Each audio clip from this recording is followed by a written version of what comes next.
प्रत्येक सिक्के का अपना एक इतिहास होता है जो उसे समय की संस्कृति और सभ्यता के बारे में जानकारी देता है।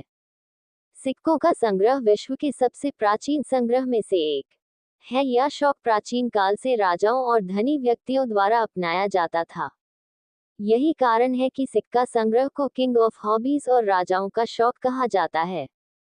सिक्कों का संग्रह करना तथा उनके इतिहास और महत्व का अध्ययन करना न्यूरोमिस्टिक कहलाता है। जो व्यक्ति सिक्कों का संग्रह करता है उसे न्यूरोमिस्टिक कहा जाता है। सिक्के क्यों संग्रह करते हैं? छात्र मनोरंजन के लिए सिक्के एकत्रित करते हैं और उनका आदान प्रदान करते हुए आनंद लेते हैं।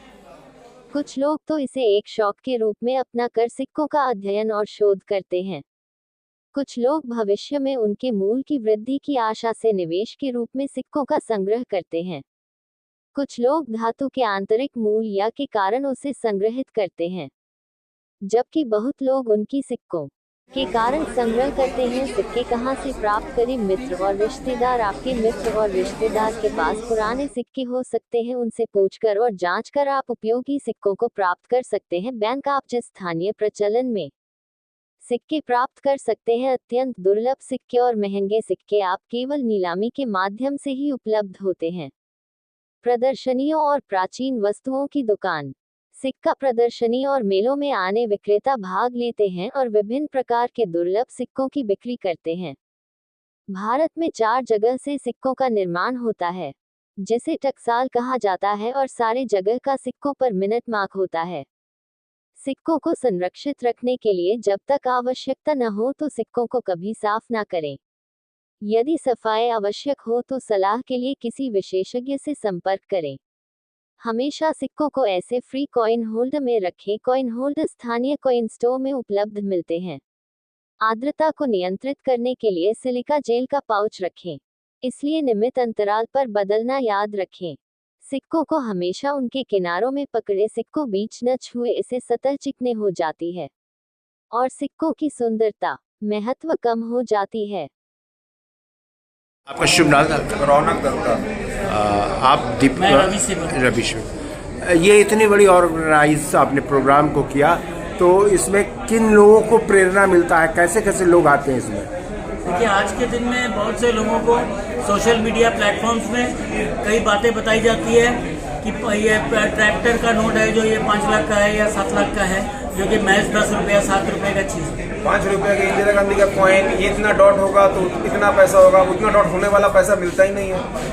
तो ये जो मतलब एक फेक न्यूज़ आते जाते रहता है मार्केट में, मेनली उसी का अगेंस्ट में हम लोगों का ये एग्जीबिशन होता है कि आदमी को समझ में आए कि असली क्या है, नकली क्या है, और कुछ भी मतलब फॉल्स इंफॉर्मेशन के आधार पे आके आदमी ना उसमें ना फंस जाए। यानी कहने का मतलब है कि क्या कॉइन्स बेचने में कोई रजिस्ट्रेशन लेना पड़ता है आपके यहाँ? नहीं, बिल्कुल नहीं, कोई चार्ज नहीं, फ्री एंट्री है।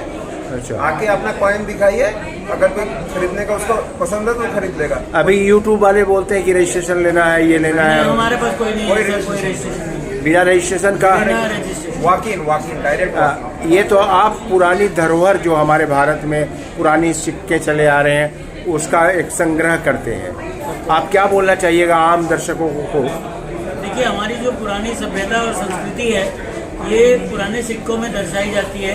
इतिहास गवाह इस बात का। और उसके बाद जो अभी जो सिक्के चल रहे हैं 47 के बाद के, जिसको हम रिपब्लिक कॉइन्स बोलते हैं, तो वो कॉइन्स भी धीरे धीरे होकर के लुप्त हो जा रहे हैं। सरकार ने कमेमोरेटिव कॉइन अब मात्र पैकिंग में सिर्फ रखा है और नॉर्मल सर्कुलेशन में अभी कई सालों से नहीं आ रहे हैं वो सिक्के। अभी बात ये है कि आज के अभी जो ये कलेक्शन हो रहा है, जो चल रहा है, कई दिनों के बाद ये भी बंद हो जाएगा। जैसे एल्यूमिनियम के सिक्के अब बंद हो गए हैं, आते नहीं हैं। किसी के घर में पड़ा है, कोई आ गया दे गया, वो अलग बात है। तो इस तरह से एक पूरा सेट बनता है। हर चीज़ का एक प्रक्रिया होती है, हर चीज़ की। एक पूरे कमेमोरेटिव स्मारक सिक्के निकले हैं, उसका एक चलन में जो है उसका एक सेट बनता है। इसी तरह से ब्रिटिश इंडिया का सेट बनता है, इसी तरह से पेपर मनी का सेट बनता है कि जितने गवर्नर निकले हैं 47 के बाद से उनके सारे नोट इकट्ठे किए जाएँ। इस तरह की प्रक्रिया है।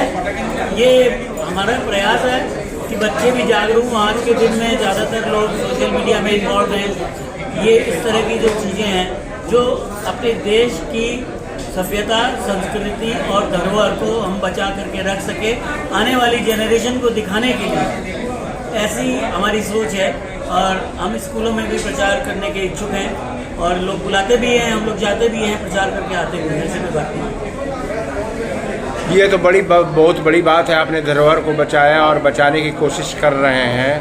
और आम लोगों को क्या बोलना चाहेंगे आप? हम लोगों को यही कहना है कि आप ये जो लाखों करोड़ों की लॉटरी वाली जो स्कीम है, इसमें मत फंसिए, इस चक्कर में मत फंसिए। आप सीधा यहाँ वॉकिंग करिए, आइए। ऐसी कई जगह लगती है प्रदर्शनी, कलेक्शन करेंगे तो उसको एंजॉय कीजिए। क्या संस्था का नाम है आपका? शौक पूरन। अच्छा, तो लोग संपर्क करना चाहें तो कैसे होगा? हमारे तो सोशल मीडिया में ऑलवेज चलते रहता है। आपका जाकर के जब भी हम लोग प्रोग्राम करते हैं सोशल मीडिया में डालते हैं, फेसबुक में डालते हैं, इंस्टाग्राम में डालते हैं। और हमारे खाली सिक्का ही नहीं, हमारे तो और भी बहुत सारी चीज़ें हैं जो हम लोग संग्रह करते हैं। ऐसे ये आपका हर साल होता है एग्जीबिशन? हाँ, हर महीना में हमारा करने का विचार है, अगर हो जाए। अच्छा, हाँ। और सिक्के के अतिरिक्त तो और क्या क्या डालते हैं आप, लेते हैं? सिक्के के अलावा में देखिए टॉयज़ हैं, अपने पास में पुराने टॉयज़ हैं यहाँ पे और नए टॉयज़ हैं जो बच्चों कलेक्टेबल के हिसाब से, शौक के हिसाब से। उसके बारे में रौनक जी आपको बताएंगे। पोस्ट कार्ड्स हैं, पीछे पोस्ट कार्ड्स हैं पुराने, उसके बारे में भी बताएंगे। डाक टिकट है और बर्तने वगैरह भी कुछ है? नहीं, बर्तन वगैरह का उतना मतलब नहीं है, लेकिन हाँ कभी मतलब पोर्सिलीन वगैरह का ये सब का जो पेंटिंग वगैरह कुछ वगैरह भी है। ठीक है, धन्यवाद, आपने इतना समय दिया और अगले बार हम पुनः आपसे मिलेंगे। Thank you.